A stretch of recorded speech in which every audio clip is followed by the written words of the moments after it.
odeeffannoo isa kaasnee gara dhimma keenya bal'inaan qabannee Arsenaalitti fuulleeffanna. haa ta'u tapha madaallii ga'umsaa kilabootaatiin kaleessaa kilaboota Pirimeer Liigii Ingilaand keessaa shaampiyooniin Pirimeer Liigii Ingilaand Liivarpuul goolii 4-2 AC Milaaniin mo'ameera. Keessumattuu Liivarpuul kaleessa garri duuba isaa taphicha san akka carraa laalan ture. Tapha deefisanii goolii galchuu yookaan kaawuntar attaakiidhaan baay'ee saaxilamaa tapha ture jechuudha kanatti dandeessu. Boqonnaa dura taphattoota taphatan gara boqonnaa dubaatti taphattoota 9 jijjiiree baaseera. Arne Slooti taphattoota haaraa ganna kana mallatteessifatan jijjiirsa hunduma isaanii taphachiiseera. Hugo Ekitikeedhaan alatti hundi isaanii taphataniiru. Soboslai Koodii Gaakpoon gooliiwwan lamaan Liivarpuuliif galchaniiru. Noha Okafor goolii 2 kan AC Milaaniif galcheera. Ruben Loftus-Cheek akkasumas Raafaeloo gooliiwwan galchaniin AC Milaan 4-2 Liivarpuul injifateera. Tariitiin Liivarpuul tapha madaallii sanaan dura gooliiwwan 5 galchee morkattoota isaanii Stoke City faarratti galchaatiin ture. Injifachuu isaanii ni yaadatama. Tapha kaleessatiin tariitii Darwin Nuunesii fi Luis Diaz taphaan ala kan isaan ta'an kilaboota biroo barbaaddachuu malu taphattoonni jedhanis yaada ka'aatiin turedha. Manchester United goolii 2-1 West Ham United injifateera. Goolii lamaanuu Bruno Fernandes taphaaf peenaalitiidhaan goolii galcheera. Tariitii Biriyaam Mbaaboon tapha kaleessaa irratti reegessa hin turre. Manchester United sarara fuulduraa ijaarrataa jira garuu taphattoonni sarara fuulduraa gooliin galchine kan galche Bruno Fernandes akkuma baratame Manchester United keessatti jechuudha. Bournemouth goolii 3-0dhaan Everton injifateera. Tottenham tapha 2 taphate kaleessa garee lamatti qoodamuudhaan tapha jalqabaa Wycombe waliin kan inni taphate goolii 2 qixa baheera. Pape Sarr goolii 2 galcheera. Aston Villa fi tapha biraa kan immoo Luton waliin taphate goolii malee qixa bahe Tottenham. Aston Villaan goolii 2 qixa kilaba Jarman Eintracht Frankfurt waliin qixa baheera. Oli Watkins akkasumas Morgan Rogers goolii 2 kan Aston Villa galchaniiru. Eleha akkasumas Abu Bakari gooliiwwan 2 kan Eintracht Frankfurt galchaniiru. Tapha madaallii ga'umsaatiin har'a Arsenal Newcastle waliin taphata. Garee jajjaboo Premier League England lamaantu waliin taphata. Tariitii tapha kanaan taphattoota haaraa keessa akkuma waliigaltee isaa mallatteesseen gara iddoo taphattoonni Arsenal jiranitti imaleera jedhamaara. Victor Yokeresh tapha har'aa kana illee carraa taphachuu akka qabuudha. Tarii dadhabbiirra imalarraa ni taphataa kan jedhu gamanumaan kan eegamuudha. Kilaboonni England egaa jijjiirratti haala isaa hirmaachaa jiran taphoota isaaniillee madaallii taphattoota haaraa kan ittiin of ilaalanidha. Barcelona sara Vissel Kobe waliin kan taphatu ni ta'a. Baankiin daldalaa Itoophiyaa sponsora waltajjii marii ispoortiitii ergaa isaa dhaggeeffannee gama marii keenya Arsenaalitti xiyyeeffatu irratti kan deebi'u ta'a. Marii bal'inaan qaban irratti Arsenal irratti kan mari'an ni ta'a. Kilabiin kun akkuma beekamu waggoota 3 darban Premier League Englandiin waan cadhaaf morkachaati kan ture. Garuu hanqinni Arsenaal maal akka ta'e namni kubbaa miilaa ilaalus hunduu sirriitti adda baasee ni beeka inneeti salmatti dubbachuu dandeessa. Sababiinsaa sarara fuulduraa hanqina goolii galchuu akka ta'e tapha walitti aansee taphate irratti deddeebiidhaan argaati kan turre. Fakkeenyaaf tapha Champions League Awurooppaatiin PSGdhaan waliigalaan Arsenaal mo'atame dorgommii keessaa baheen Arsenal goolii galchuu qaba expected goals kan jedhan kan ittiin madaalamu goolii carraa argate uume sana gara gooliitti jijjiiramu goolii qaban 4 fi tuqaa 5 yookiin yoo walitti siisine goolii 5 galchuutu irra ture kan jedhame. Garuu immoo PSG irratti gooliin inni galche maal akka ta'e argineera. Carraa goolii argatan sana sirnaan fayyadamuu irratti Arsenal hanqina akka qabu kan itti waggootaaf argine. Garuu immoo leenjisaan kilabichaa Mikel Arteetaan rakkoo kana osoo beekutu immoo osoo hin beekin irratti hin xiyyeeffanne kan jedhu sun beekamaadha.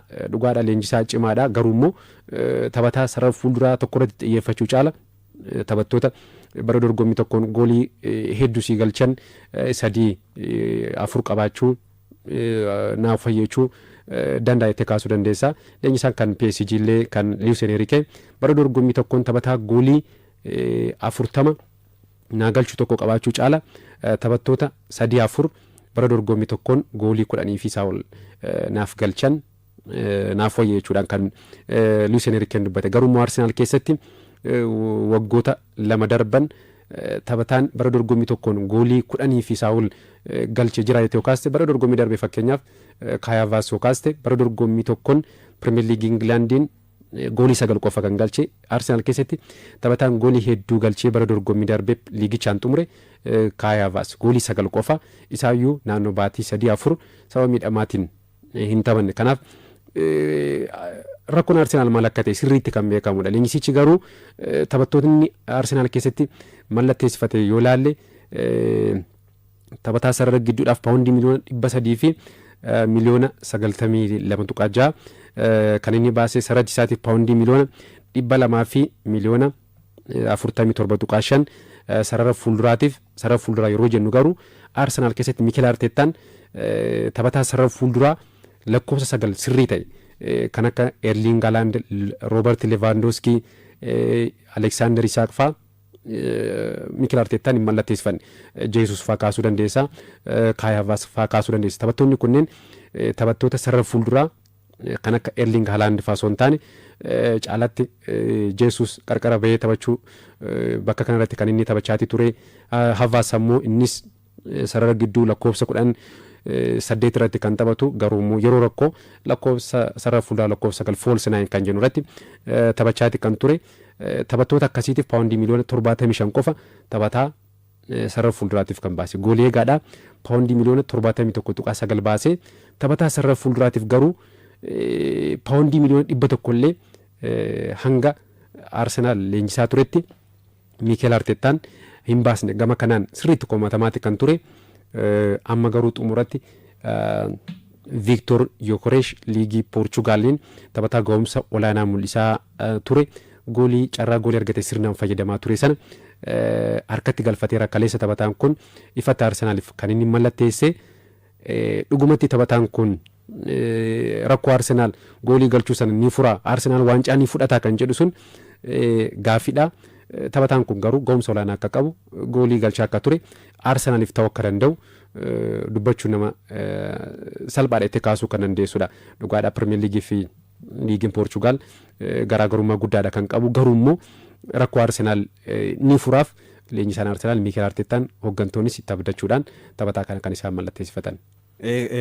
Keessumattuu Arsenaal egaa akkuma tuu kaafte erga Mikel Arteetaan 2019 gara Arsenaal dhufe jijjiirama gara garaa taasiseera. Arsenaal dorgommii Awurooppaatirraa fagaatee bade dorgommii Awurooppaatti deebiseera.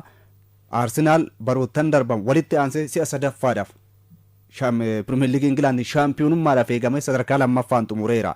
Baroottan kana keessatti Mikel Arteetaan akkuma tuu kaafte eessa irratti hojjetanii hanqinni keenya maal isa jedhan irratti tariitii garee anaaf ta'a jedhu ijaarrachuudhaaf karoorsanii hojii eeggatan. Hojiin isaanii garuu waggoota 5 itti fudhate malee. Waggoota 5 kana keessatti yoo xinnaate kaleessa Victor Gyökeres ergisaaf dhaabbiidhaan taphattoota mallatteessan dabalatee taphataa 35ffaa Mikel Arteetaan mallatteessifateedha. Xiyyeeffannoo Mikel Arteetaa eessaa iddootu wal jala darbe isa jedhu san yaada ati jalqabama maallaqa taphattoota eessatti baasan taphataa sarara fuulduraatiif yoo xinnaate waggootaan kana keessatti hamma kaleessa Gyökeres dhufutti paawundii miliyoona 100 kan hin guunne baasee jechuudha. Sarara gidduutti irratti taphataa tokkicha qofa hanga 104tiin mallatteessifachuu ga'e Declan Rice'n amma kaleessa taphattoota 35ffaa mallatteessifate keessaa eenyu mallatteessifate hanga ammaatti Mikel Arteetaan jettee gaafa kaaftu goolii eegdota kan Kepa Arrizabalagaa waliin goolii eegdaa 6ffaa mallatteessifate. Mikel Arteetaan goolii eegdota irratti hojii hojjeteera.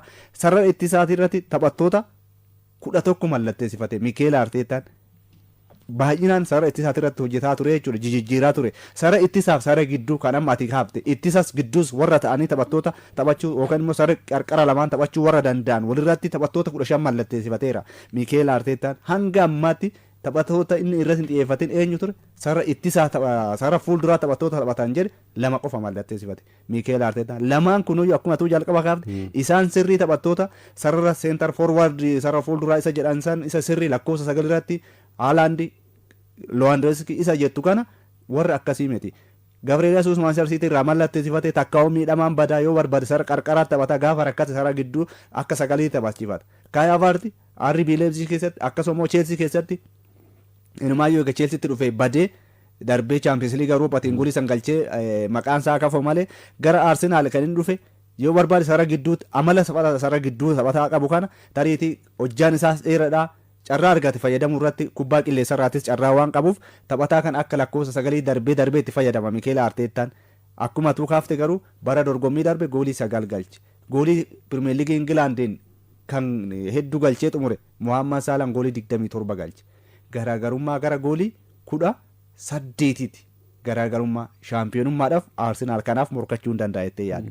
Garuu Arsenaal bara darbe liigichaan goolii hedduu galchuudha sadarkaa sadaffaadhaan xumure. Carraan inni ittiin of tariiti ittiin gowwoomfame jettee kaaftu keessa akka kootti akka ilaalitti ragaawwan darban waggoota 3 darbanis kan kaaftu yoo ta'e waggoota 2 darban kan bara kanaatiin ala Manchester City xaanee xumure Arsenaal miti goolii hedduu galchuudhaanis Arsenaal Manchester City xaanee xumureera goolii hedduu galchee ture. Garuu carraan inni uumu sun hammintaa carraa uumutiin taphataa sirriin osoo jiraate hamma goolii galchitu morkataa kee injifatta. Isa kanaan Arsenaal baroottan darban gowwoomfamee tarii Mikel Arteetaan illee isa kanaan bira darbuuf yaadanii akka Manchester City keessatti Pep Guardiolaan kanaan dura hojjetan taphataa sarara fuulduraa sirrii otoo Haaland dhufee ittiin milkaansa yaadanii isaaf hin milkoofne. Baroottan kun fidateera boodarra immoo Haaland fidatee ittiin milkaa'eera. Awurooppaa irratti milkaa'uu hin dandeenye Manchester City miti erga Erling Haaland dhufee garuu sadarkaa Awurooppaatti illee Champions League Awurooppaa kan inni ittiin injifate taphataan sirriin goolii galchuu gooluudhaaf dhaabate. Yoo xinnaate achi dhaabachuun taphataa sarara fuuldura isa sirriin taphattoota sarara ittisaatirratti dhiibbaa hammamii akka qabu isa beekamu san Mikel Arteetaan isa kana kan ittiin gowwoomfamee tureettee kaasuu kan dandeessu isa kana tarii kaleessa deebii argatinnaa isa jettu taphataa 35ffaa fi isa sirriidha jettee kaasuu dandeechu. Yeroo ammaatti taphataa sadarkaa Awurooppaa atitti tariite liigii inni keessa taphatu liigiin Poorchugaal fi liigota jajjaboo warra biraati irratti madaaluu baatus kilabootuma jajjaboo jedhama irrattis immoo goolii galchee ga'uusa isaa kan ittiin mirkaneesse tariitii kilaboota shaampiyoonshiippii Ingilaandi keessatti liigii Ingilaandi keessatti Pirimeer Liigiis ta'uu baatu taphatee muuxannoo kan qabu taphataa kana fidateera. Umrii 27 irratti kan inni argamu Victor Yokeresh kaleessa London ga'uun tariitii gaaddidduu dukkanaa wayii sarara fuulduraa Arsenaal deeggartoota waan wayii waan kaase natti fakkaatan kaleessa hammeen tumne nama goolii galche kan ilaaltu yoo ta'e hammi carraa Arsenaal ammoo goolii uumuudhaaf qabu kan ilaaltu yoo ta'e Arsenaal yeroo sirrii taphataa kana itti fidachuu qabu jettee kaasuu dandeecha. Paawundii miliyoona yuuroo miliyoona 63 itti baaseera dabalataan adeemsa saalaalee 10 ni dabala jedhamee hamma yuuroo miliyoona 73 itti fudhata. Maallaqni kun xinnaadha miti hamma inni goolii galcheen kan ilaaltu ta'e taphataa kana Arsenaaliif malee du'een argama jedhee innis gara Arsenaal akka kooti filannoo sirrii nama mul'ateettee kaasuu dandeecha. Taphataan kun filannoon isaatis kan kaasu ta'e Manchester City oduu deeme Haaland jira. Arsenaal Manchester United oduu deeme taphattoonni sarara fuulduraa biroo jiru isaan waliin morkachuu danda'anii Chelsea osoo deeme hojjetame tun ta'an immoo ganaa wanta yeroo fudhatan warra ta'eef warri kun darbee Arsenaal Champions League jira Manchester United kan ala jira jidduullee seenuudhaaf kan isaaf hin milkaa'in filannoo isa sirrii bakka hanqina warra qaban irratti iddoo isaaf sirrii filateettee kaasuu kan itti dandeessudha. Kanas ta'eega Arsenaal kaleessa isaan milkaa'eera. Maal hojjete taphataan kun maaliif Arsenaaliif ni fayyada isa jedhu san gaafii ati kaafte deebisaa isa ta'eetaan waggoota 2 darban keessa kaasaa turreemi sadarkaa Awurooppaatti taphataan hamma taphataa kanaa goolii galchee hin jiru. Walumaa gala immoo riikoordiiwwan isaa kan ilaaltu yoo ta'e gara taphoota 100 fi dorgommii hundumaa 200 taphatee goolii 97 galcheera. Hammi taphachuusaa fi hammi goolii galchuusaa taphoota irratti hiriiruun kan assist yookaan immoo mijeessee kenne 25 mijeessee kenneera. Kana kan ilaaltu yoo ta'e hamma taphate caalaa goolii keessatti kan inni hirmaatetu caala. Taphataan kun baroota darban kana kan ilaaltu yoo ta'e bara dorgommii darbe immoo goolii 54 galche. Tapha 52 liigichaan goolii 39 galche. Sadarkaa Awurooppaatti top 10 sadarkaa 10 warra jedhan keessa goolii hamma kanaa taphataan galche hin jiru. Kun Victor Yokeresh maaliif Arsenaal barbaadame isa jedhu saniif deebii isa deebisu. Goolii hanqina sarara fuulduraa carraa uumu ammaan Champions League Awurooppaa fa'aarratti na yaadadha. Real Madrid waliinis taphuma injifatan saninuu kan ilaaltu ta'e osoo akka carraa rukuttaawwan adabbii daakilarraa isaan ta'uu baate sana dura carraawwan uumaa ture miti Arsenaal.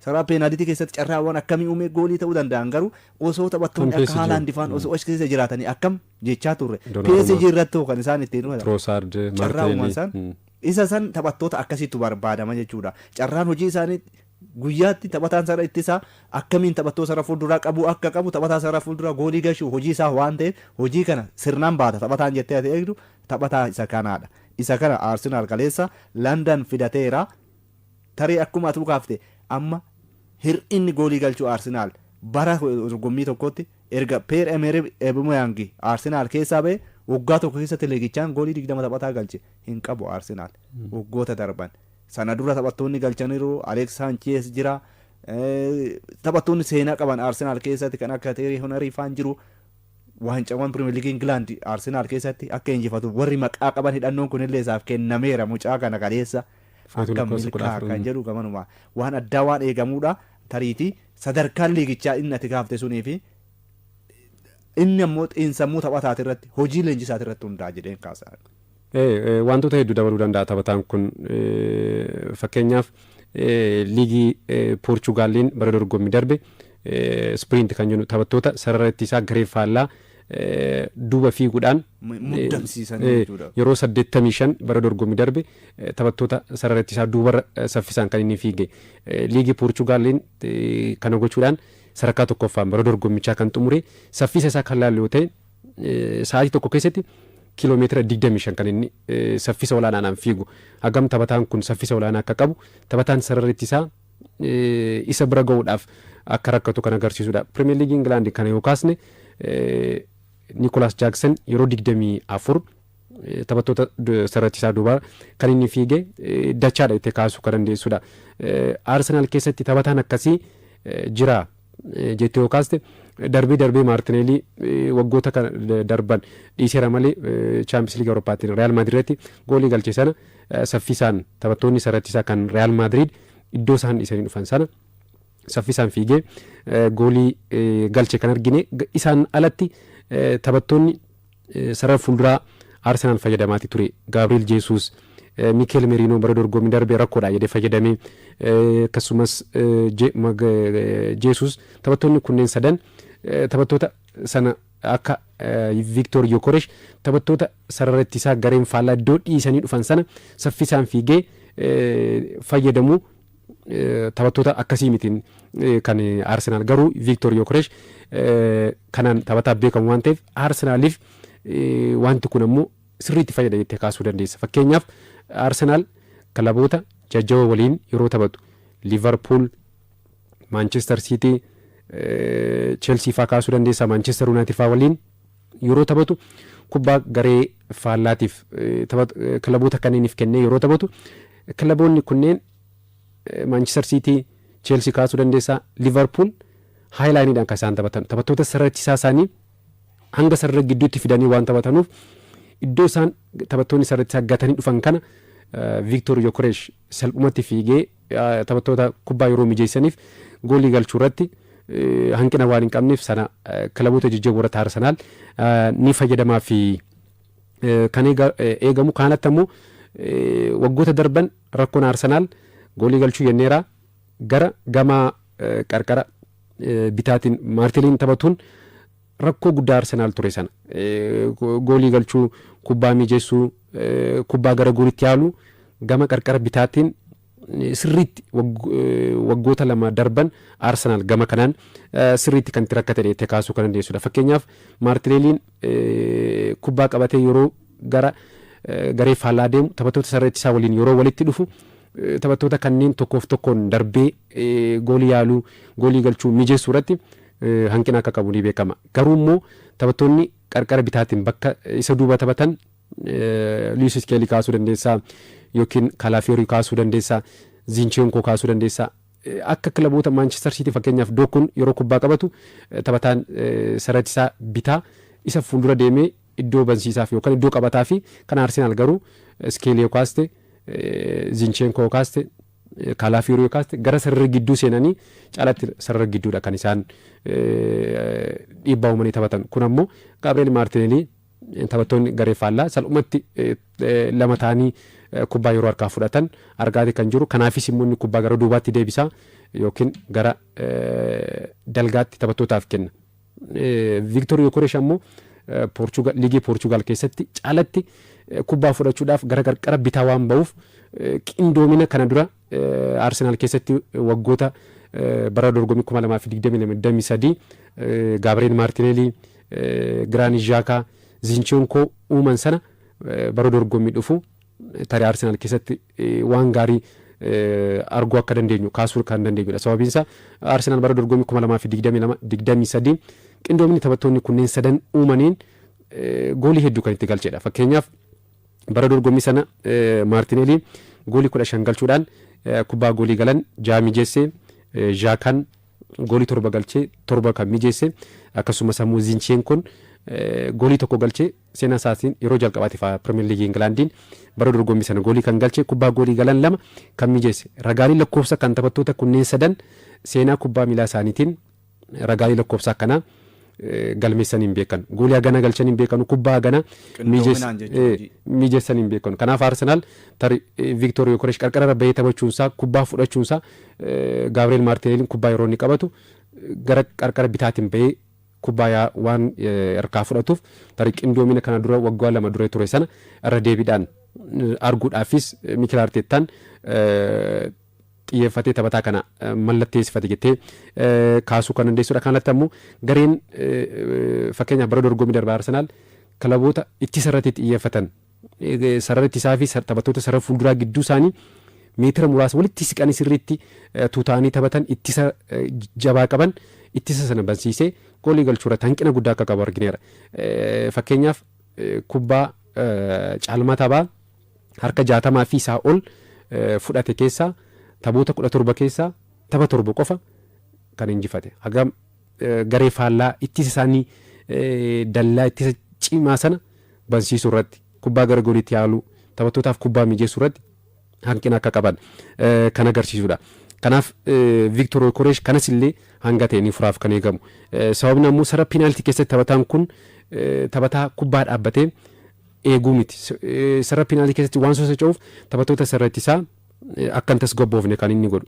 Ofiifis ta'e taphattootaafis ammoo iddoo banaa waan akka argatan godhuuf taphataa sirriitti sarara penaaltii keessatti socho'uudha. Kanaan alatti ammoo gareen faallaatti sarratti yeroo xiyyeeffatee taphatu kubbaa gangalchaa diriibil golchaa gara fuulduraa taphataa deemudha. Humna jabaadhaa kan qabu, humna isaa immoo irra deebiidhaan leenjistoonni isa leenjisan taphattoonni isaa waliin taphatan kan dubbatan fageenya irraallee kubbaan inni gara goolitti dhiitu humna olaanaa akka qabu ni beekama.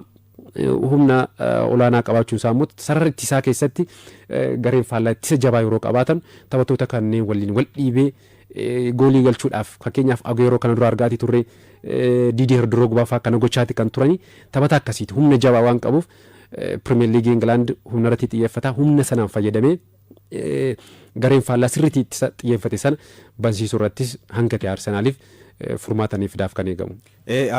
Waa baay'ee jijjiiruu danda'a jettee kaasuu dandeessa. Amma ragaalee jiran akkuma kaafne jalqabam sadarkaa liigotaa wal madaalchisaa turre amma taphataa kana baroottan darban keessumattuu bara darbe maal hojjete kan isa jedhu san ragaawwan ati kaafte kanaan dabalata amma goolii 39 galchee kana keessa 12 peenaaliitiidhaan galchee 27 taphaan galchee hammam peenaaliitii waan inni galchu immoo kallattii qabeessa akka ta'e kubbaawwan inni yaalu yoo xinnaatti sarara peenaaliitii garee faallaa keessatti taphataan kun yeroo 300 ol kubbaa tuttuqeera sarara peenaaliitiidhaa keessatti kanalatti kubbaawwan inni giddu galeessaan yaalu jedha. Tapha tokkoon kubbaawwan goolii ta'uu danda'an kan inni yaalu giddu galeessaan 4.5 yaala. Taphattoota sarara fuulduraa lamaan reefu kaafne kan Arsenaaliin gaafa wal bira madaalchifnu tariitii Gabriel Jesus bara darbe miidhamaa qabe 3.0 kan yaaliin isaa. Kayavarti goolii 9 galchee bara darbe 2.6 sarara peenaalitii keessatti carraan goolii inni yaaluudha kan qabu. Hammam taphattoota kana akka caalu kan inni namatti agarsiisu. Sarara peenaalitii keessatti gara kubbaa 327 ol yeroo itti tuquu danda'e taphataan kun kana alatti carraa peenaalitii argate galchuudhaan sadarkaa liigota jiranitti sadarkaa jalqabaatirra jira taphataan kun. Dhibbeentaa kan harka 27.3 peenaalitii argate itti fayyadama jalqabarra jira. Muhammad Salah ni caala kayaaf amma Premier League keessa tooppii warra jiran jechuudha. Erling Haaland ni caala Alexander Isak ni caala taphataan kun peenaalitii argate galchuudhaan tariitii taphataa Nottingham Forest Kirkwood isa qofaadha taphataa kanatti hamma tokko peenaalitii argate hunda yaaluudhaan itti galchuudhaan kan inni ittiin dhiyaatu waan argate itti fayyadamuu irratti ragaa oobtan baase haala agarsiisuun jalqaba akkuma kaafte liigiin Poorchugaal sadarkaa 8ffaarra kan inni jiru guddina cimina isa jedhamu jabeenya isa jedhamu saniin Victor Yokeresh akkuma tuu kaafte Premier League Englanditti gaafa dhufe barataa isa jedhu san amma fakkeenyaaf ragaawwan kaasan keessaa taphattoonni kanaan dura liigii Poorchugaal keessaa dhufan Kiristaanoo Roonaaldoo kaasuu dandeessa, Bruunoo Farnaandes amma Pirimeer Liigii keessaa kaasuu dandeessa, barataniiru. Sara fuulduraa irratti garuu fakkeenya bara dhiyoo kan dhufe Daarwiin Nuunes Liivarpuul keessatti yeroo Poorchugaal irraa Beenfikaa irraa gara Liivarpuul dhufu tapha liigichaan tapha 28 goolii 20 jaha galchee garuu Pirimeer Liigii Ingilaandii taphataan akkas jajame Liivarpuul keessatti itti baruu hin dandeenye. Waggaa 3 keessatti goolii kan taphoota 95 taphate goolii 25 qofa galchee amma Liivarpuul gadi lakkisaadhaaf kan inni eegamaatiin jiru. Tarii inni kun isa muudachuu danda'a isa jedhamu sanii fi hamma tokko taphataa kanaaf kan inni sodaatame xiinsammuun isaa garuu murteessaadha. Taphaticha hojiin leenjisaadhaa murteessaadha. Amma Mohaammed Salaa fi Daarwiin Nuunes osoo Mohaammed Salaan jiru iddoo sanii tarii bakka garaagaraa taphatanillee qarqaratti ba'ee taphachuu danda'a. Mohaammed Salaanii Daarwiin Nuunes akkaataa Yokeresh kanatti hamma yaadame san Yokeresh akka Nuunes kanatti gahuu dhiisuu danda'a jettee tilmaamuu dhiisuu hin dandeenye. Murteen taphataa kutannoon taphatichaa adeemsi leenjisaan ammoo taphataasaa ittiin taphachiifatu murteessaadha waan ta'eef inni kun Yokereshiif amma tokko abdii ta'uudha danda'a. Hammi goolii galchuu Arsenaal hamma kana argate abdii waggaa 21 waancaadhaa kana. Waancaa FA bara 2020 erga fudhatanii Arsenaal waancarraa baree beeka isa kana deebisaa kan jettu isa kanaan ala Yokereshiin ala immoo taphattoonni fidatanii utubaa kanaa ta'an kaasuu dandeessa. Yokeresh amma sadarkaa Awurooppaatittuu tariitii taphattoota akka Kiiliyaan Mbappee akkuma jalqaba kaafne Erling Haaland warra biroo amma warra jiran kanaan yoo ta'een alatti gita Pirimeer Liigii Ingilaand keessatti tarii Erling Haaland yoo ta'een ala Mohaammed Salah fa'aa yoo ta'e gita isaa taphattoonni amma sadarkaa kanatti gooliidhaan waliin dorgoman hin jiran. Isa kana ammoo ni raawwatettee kaafta. Humna qaba, saffisa qaba, carraa'uma kubbaa mijeessee kennuu danda'a. Taphataan kun ragaalee jiru kan ilaaltu yoo ta'e. Sanii alatti humna qabaachuun ammoo sarara ittisaa garee faalladha. Mataasaa akka tasgabboofne dhoowwuu danda'a. Qarqara lamaaniin taphattoonni biroo jiru. Saakaan jira goolii galchuudhaaf hanqina qabu. Saakanuu carraa goolii galchuu kan ittiin argatu ta'a. Taphataan kun lakkoofsa gara taphataa Saakaan qarqaraan gaafa taphatu dhiibban xiyyeeffannoon taphattoota sarara ittisaa gara Yokeresh gaafa jiru carraan Saakaadha. Manchester Cityin akkanatti carraa yeroo Erling Haaland hin jirre gara duubatti gaafa inni deebi'u taphattoonni biraa carraa uumuudhaaf goolii galchuudhaaf gaafa carraa argatan taphataan kun gidduu sana keessa waan jiruuf miti Yokeresh isa kanallee Arsenaal irratti dabaluu danda'a jettee kan itti gaaftu waa baay'ee dabaluu kan inni danda'u xiyyeeffannoo guddaadha jettee kubbaa qilleensarraa illee fayyadamuu danda'a rukuttaa peenaalitii irratti hanqina hin qabu fageenya irraa goolii galchuu irratti hanqina hin qabu taphataan kun tarii mata dhukkubbii Mikeel Arteettaadha isa kana deebisuu danda'a inni illee baay'ee akka gammadee dubbateera miti keessumattuu 5-1 mo'atamuun sun mataan dhukkubse jedhe Arsenaalitti illee akkan mallatteessuudhaaf murteessu kan nataa isa kan inni jedhe taphataa isa murteessaa mallatteessifatee kaasuu dandeessa.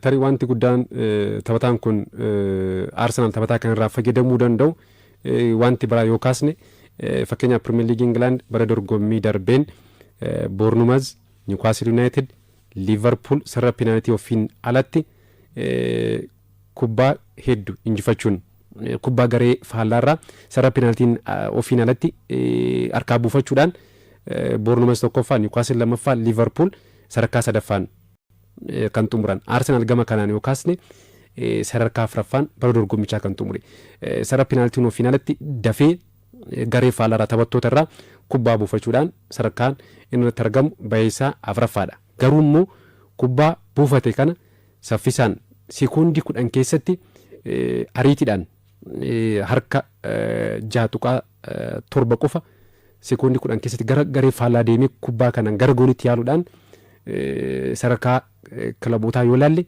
Arsenaal gama kanaan kilaboota 20 Pirimeer Liigii Ingilaandiin hirmaatan keessaa sadarkaa 18ffaarra jira. Kilaboonni gadi bu'an fakkeenyaaf Leicester City kaasuu dandeessa. FC Town faallee gama kanaan Arsenaal ni caalu. Arsenaal kan caalu Manchester City fi Southampton qofa. Kubbaan buufate sana saffisaan gara fuulduraa deemee sekoondii 10 keessatti gara goolitti yaaluu irratti hanqina guddaadha kan qabu. Yokeresh ammoo kanaafis furmaata ta'ee kaasuu kan dandeessudha. Akka sababaatti wanta kaasuu dandeenyu akkamitti furmaata ta'a kan jedhuuf kanaaf akkuma sila kaasne taphataan kun saffisa olaanaadha kan qabu. Saffisaan dirree keessatti kan fiigu iddoo banaa saffisaan kan inni fayyadamu akkasumas ammoo saffisaan kubbaa qabatee gangalcha gara garee faallaa deema akkasumas ammoo saffisaan kubbaa dheeraallee taphattoonni yoo kennaniif saffisaan fiigee kubbaa kana bira ga'ee gara goolitti yaaluudhaan rakkoo Arsenaal kana ni furaaf kan eegamu gama kanaan Arsenaal Bukaayoo Saakaa fa'aa kubbaa kana yeroo qabatan saffisaan gara fuulduraa deemuu irratti Jeesus fa'aa Meeriinoo fa'aa hanqina kan qabanu Victor Yokeresh kana ni furaaf kan eegamu fakkeenyaaf bara dorgommii darbe liigii Poorchugaaliin goolii inni galche keessaa goolii 23 saffisaan gara fuulduraa deemee gareen Sporting Lisbon taphattoota irraa kubbaa fudhateen kaawuntar attaakiidhaanis faast bireekidhaanis kubbaa fudhatee saffisaan deemee goolii 23 kan galche gama kanaan kanaaf rakkoo Arsenaal ture kana ni furaaf kan eegamu sababiin isaa immoo gama kanaan goolii 23 taphataan kun bara dorgommii darbe kan inni galche wanti bira Arsenaal fayyadamuu danda'u taphataan kun miila lachuun kan inni taphachuu danda'u iddoo dhiphaarraa goolii galchuu danda'a fakkeenyaaf goolii isaa irra deddeebiidhaan kana duras yeroo Arsenaal waliin taphataatii turan gooliin Manchester City irratti galche kilaboota irratti galche irra deddeebiidhaan yoo laaltu goolii inni galche iddoo dhiphaa goolii galchuudhaaf qarqararraa galchuudhaaf ulfaataa ta'e iddoo dhiphaatee miila isaa bitaa fi mirgaan goolii galche carraa argatan sirnaan kan inni fayyadamu kubbaan alatti immoo sochiin inni taasisu sammuu isaafis ta'e taphattoota garee faallaatiif baay'ee sayyatee kaasuu kan dandeessudha. Goolii galchuu qofaa miti taphataan kun kubbaa goolii galanis taphattootaaf mijeessuudhaanis ammoo taphataa ga'umsa gaarii qabudha. Fakkeenyaaf bara dorgommii walii galaan Sporting Lisboniif taphoota 102 taphateen kubbaa goolii galan 28 taphattootaaf mijeesseera.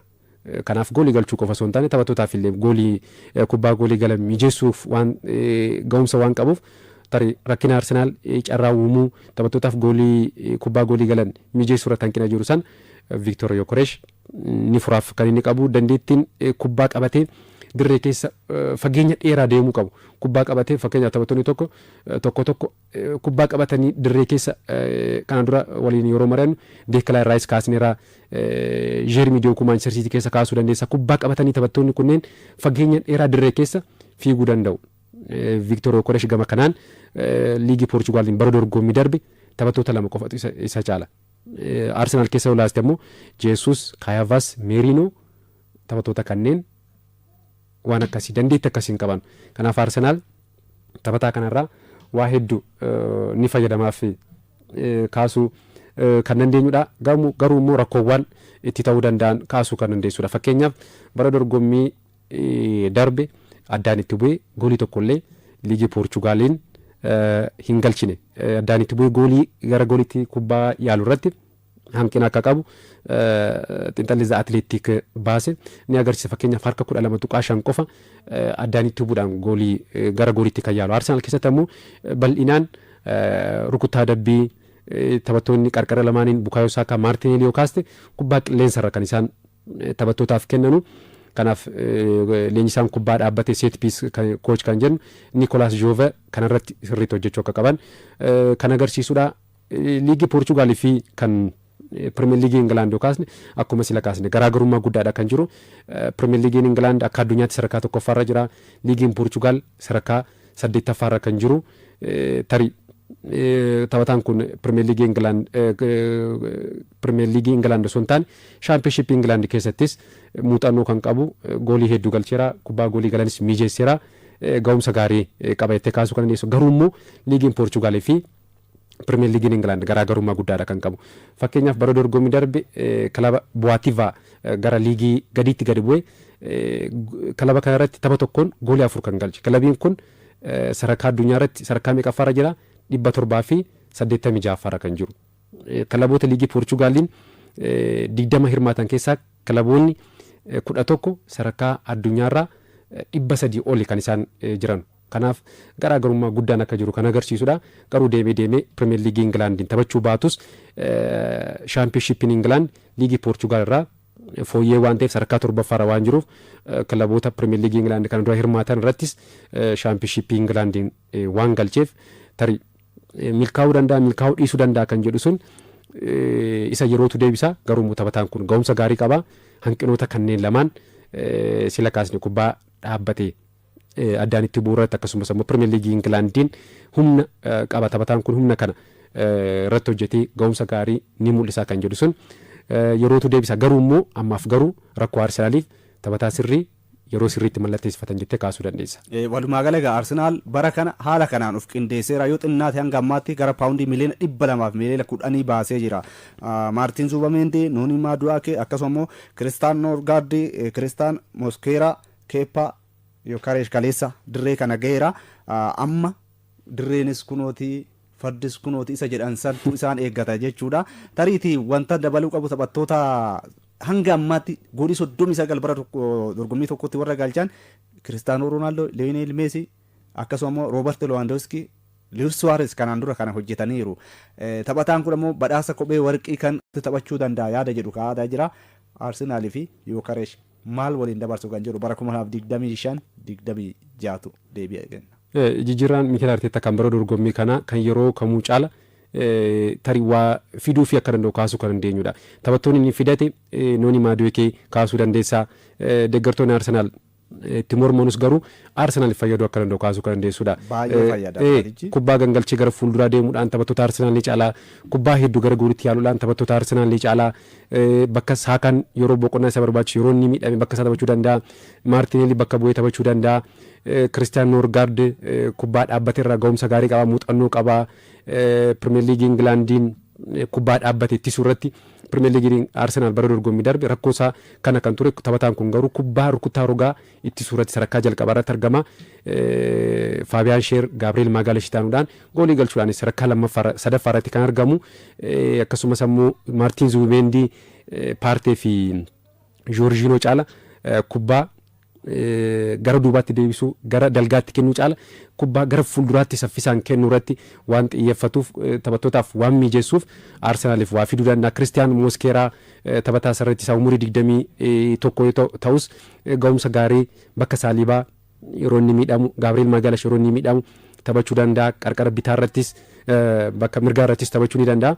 Kanaaf Arsenaal bara dorgommii kana Mikel Arteetaan squad depth kan jennu kana bakka tokko irratti taphattoota ciccimoo lama Pep Guardiola kana duratti hin beekamu Manchester City keessatti beeknu sana Arsenal keessatti leenjisaan kun taphattoota fidatee jira. Filannoo bal'ifachuu isa jedhamu san jechuu isaa akkaataa garaa garaatiin taphachuu ni danda'a. Fakkeenyaaf tooftaa taphaa 4-4-2 yoo barbaade 3-2-4-1 yoo barbaade 4-4-3 taphachuu danda'a. Fakkeenyaaf golee gaarratti Keepaa Arrizabalagaa qaba, Daavid Raayaa qaba. Taphattoonni lachanuu taphattoota ciccimoodha. Sarratti isaarratti qarqara mirgaa irratti Timber jira, White jira, gidduurra Saalibaa fi Moskeeraan jira, Gaabireel Maagaalesh fi akkasumas Kiiviyoor jira, Luis Skelly fi Kaalaafiyorii jira. Taphattoonni kunneen amma lama waamaa jiru bakka tokko irratti taphatu abbaa barbaade galchuu danda'a. Dorgommii waan baay'atu. Ga'umsa irra fooyyee kan qabu itti fayyadamuu danda'a. Gidduurratti lakkoofsa 6 irratti Zuubimeendi jira, akkasumas Noorgaard jira, Odigaard, Nuwaneeriin jira, Raayis jira, Meerinoon jira, Maartineeliin jira, Troosaard jira, Saakaa fi Maadu'eekee, fuuldura Yokoreeshii fi Kaayaavaas jira. Kanaaf bara dorgommii dhufu Chaampiyoons Liigiin jira, FA'n jira, Kaaraabahoon jira, Pirimeer Liigiin jira. Taphattoota akka barbaadeetti fayyadamuu akka danda'u kan agarsiisudha. Filannoo taphattoota kana dura ittiin rakkachaa ture, innis bara dorgommii darbe komachaatii ture, bakka tokkotti taphataa filannoo garaa garaan qabu jechuudha kan dubbate. Kananii furaaf kan eegamu 83-30 irratti Taamiraat Raggaasaa, Victor Yokoreesh yeroo gaarii Arsenaal keessatti ni dabarsaa. Hasan innis Harargee Baharraa barreessee lalisaa kennaa. Wallaggaarraa waa'ee Manchester jedhee Manchester kaleessa West Ham United injifateera. Waltajjii marii keenya sa'aatii keenyatti xumuramee kan